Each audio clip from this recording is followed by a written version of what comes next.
कि ना संघर्ष ना तकलीफ तो क्या मजा है जीने में।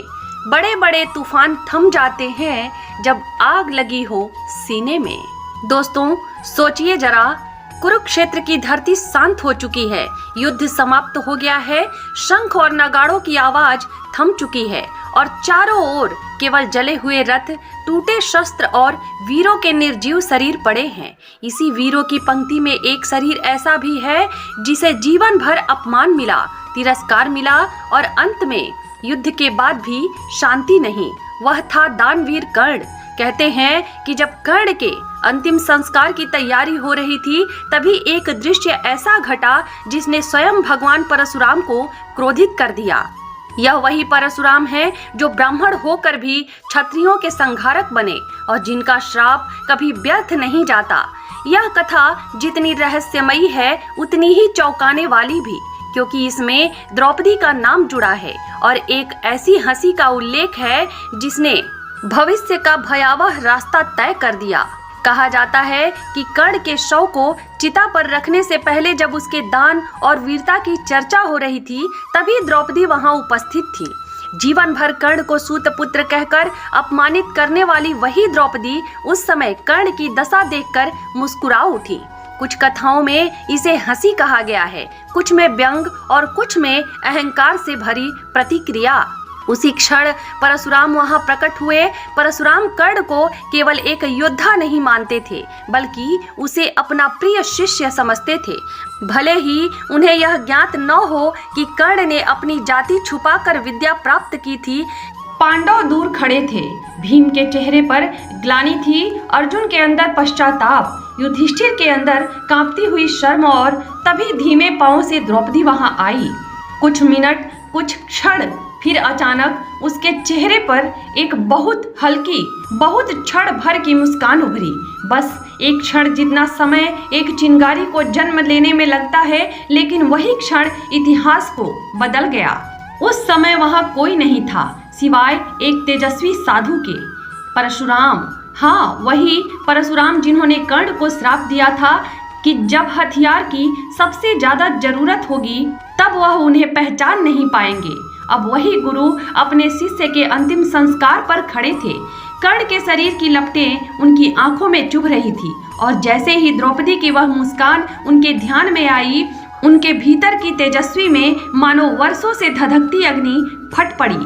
परशुराम ने द्रौपदी को पुकारा, पांचाली, क्या यह क्षण हंसने का है? द्रौपदी चौंक गई, कांप गई, आंखें झुक गई, लेकिन परशुराम रुकने वाले नहीं थे। परशुराम बोले, यह वह कर्ण है जिसने तुम्हारे चीर हरण में हाँ कहा, पर क्या तुमने युद्ध भूमि में उसका धर्म नहीं देखा? क्या तुमने उसके अंतिम दान नहीं सुने? तुम्हारे पांडव भी नहीं दे सके जो यह अकेला देता रहा। द्रौपदी का गला सूख गया, वह कुछ बोल पाती इससे पहले परशुराम आगे बोले, और तुम हंसी उस चिता के सामने जहां देवता खड़े होकर सिर झुका देते। वन में जैसे वज्र गिरता है वैसा ही स्वर था उनका। द्रौपदी घुटनों के बल बैठ गई, उसकी सांसें टूटने लगी, शरीर कांप उठा, लेकिन परशुराम का प्रकोप तो बस शुरू हुआ था। परशुराम बोले, द्रौपदी, मैं जानता हूँ तुम्हारा दर्द, तुम्हारा अपमान। कर्ण ने तुम्हें चोट दी थी, तुम्हें चोट पहुंचाया था, पर यहाँ इस चिता के सामने तुम्हारी हंसी आकाश तक पहुंच गई। वह आगे बोले, और जब अपमान और मृत्यु के बीच का फासला देवताओं तक सुनाई दे जाए तो श्राप टलता नहीं। द्रौपदी की आंसू बहने लगे। वह बोली, गुरुवर, वह हंसी अपमान की नहीं थी, वह तो। परशुराम ने हाथ उठाकर उसे रोक दिया। जो भी थी, देवताओं ने इसे अहंकार माना है और इसी कारण वे चुप हो गए। द्रौपदी कांप उठी, गुरुवर, कौन सा श्राप? वातावरण सन्नाटे में डूब गया। परशुराम बोले, पांचाली, तुम्हारे जीवन पर, तुम्हारी नियति पर, तुम्हारे भविष्य पर अब एक भार होगा, एक ऐसा भार जो कर्ण की आग के साथ तुम्हारे भाग्य में लिखा गया है। और द्रौपदी ने कांपते हुए पूछा, कौन सा भार? परशुराम ने उत्तर दिया, वह जो तुम्हें अंत समय तक चैन नहीं लेने देगा, वह जो तुम्हारे पांचों पतियों के भाग्य को बदल देगा, वह जो पांडवों को उनकी सबसे बड़ी परीक्षा देगा। और फिर उन्होंने श्राप दे दिया। परशुराम ने द्रौपदी की ओर देखा, उनकी आंखों में क्रोध नहीं, असीम डूब थी। कर्ण की चिता की अग्नि उनके आसपास ऐसे घूम रही थी मानो वह भी जानती हो कि आज कुरुक्षेत्र में एक और अग्निकांड होने वाला है। वह अग्नि जो शरीर नहीं भाग्य जलाने वाली है। द्रौपदी कांपते हुए बोली, गुरुवर, मैं हंसी नहीं, मेरे होठों पर बस एक कंपन आया था। परशुराम ने गंभीर स्वर में कहा, पांचाली, नियति को बहाने स्वीकार नहीं। जिस क्षण कर्ण की चिता जली उसी क्षण देवताओं ने तय कर लिया कि तुम्हारे अपनी एक हंसी की कीमत भविष्य में चुकानी होगी। द्रौपदी रो पड़ी, पर तभी परशुराम ने हाथ आकाश की ओर उठाया और उनकी आवाज में गर्जना उभरी, सुनो द्रौपदी, श्राप यही है कि तुम्हें जीवन भर कभी संपूर्ण सुख नहीं मिलेगा। तुम्हें 5 पति मिले पर तुम 5 का सुख नहीं पाओगी। एक तुम्हें प्रेम देगा पर साथ नहीं दे पाएगा। दूसरा तुम्हारे लिए लड़कर अपनी जान देगा पर तुम्हारे आंसू नहीं समझ पाएगा। तीसरा तुम्हें अपना आदर्श बनाएगा पर तुम्हारा दिल कभी नहीं पढ़ पाएगा। चौथा तुम्हारी रक्षा करेगा पर तुम्हारी पीड़ा कभी महसूस नहीं करेगा। पांचवा तुम्हें सम्मान देगा पर तुम्हारे मन की गहराइयों को नहीं जान पाएगा। द्रौपदी के आंसू जमीन पर गिरते रहे। परशुराम ने कहा, तुम्हारा श्राप है कि तुम हमेशा अधूरी रहोगी। तुम्हारे दिल में एक खालीपन होगा जिसे कोई नहीं भर सकेगा और यह खालीपन उसी क्षण जन्मा जब तुमने कर्ण के लिए उस चिता के सामने हल्की सी मुस्कान दी। द्रौपदी बोली, गुरुवर, मैं कर्ण पर नहीं अपने भाग्य पर हंसी थी, क्योंकि जब मैंने उसे देखा इस चिता पर सोते हुए, मुझे पहली बार एहसास हुआ कि जिस पुरुष को मैंने कभी अपने स्वयंवर में अस्वीकार किया, जिसे मैंने सूत पुत्र कहकर ठुकराया, वही पुरुष आज समस्त कुरुक्षेत्र में सबसे उज्जवल चिता पर सो रहा है। और मेरे पति जिन्हें मैंने चुना था, वे युद्ध खत्म होने के बाद भी अशांति में हैं। मैं उसी विडंबना पर हंस पड़ी। गुरुदेव, कर्ण के अपमान पर नहीं।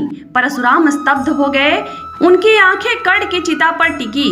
उन्होंने धीरे से कहा, कर्ण मेरे शिष्य, देखो तुम्हारी मृत्यु भी लोगों के दिलों को चीर रही है।